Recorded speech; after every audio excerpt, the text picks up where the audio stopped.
కేంద్రం తీపి కబురు చెప్పింది. విమానం లేదా సముద్ర మార్గాల్లో వచ్చే మహిళా ప్రయాణికులు 40 గ్రాముల వరకు, పురుషులు 20 గ్రాముల వరకు బంగారు ఆభరణాలను సుంకం లేకుండా తీసుకురావచ్చని తెలిపింది.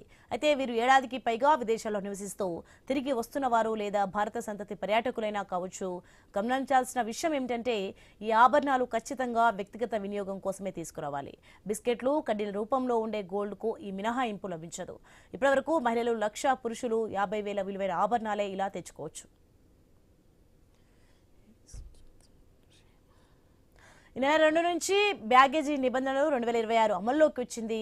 ఈ విషయాన్ని కేంద్ర పరోక్ష పన్నులు కస్టమ్స్ తెలిపింది. ఇండియాకు వచ్చే భారతీయ నివాసితులు, విదేశాల్లో స్థిరపడిన భారత సంతతి పర్యాటకులు తమ వెంట తీసుకొచ్చే 75,000 విలువైన వస్తువులపై కస్టమ్స్ సుంకం మినహాయింపు ఉంటుంది. 2 ఏళ్లలోపు వయసున్న పిల్లలకు ఈ మినహాయింపు వర్తించదు.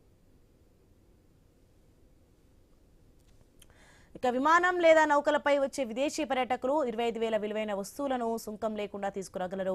భూమార్గం ద్వారా వచ్చే ప్రయాణికులకు వారి వ్యక్తిగత అవసరాలకు వాడే పాత వస్తువులపైనే మినహాయింపు ఉంటుంది. 18 ఏళ్లు అంతకంటే ఎక్కువ వయసున్న ప్రయాణికులు అదనంగా ఒక కొత్త ల్యాప్టాప్, నోట్ ప్యాడ్ను సుంకం లేకుండా తీసుకురావచ్చు. ప్రయాణంలో వ్యక్తిగత అవసరాల కోసం తెచ్చుకునే పాత వస్తువులపై ఎలాంటి సుంకం ఉండదు.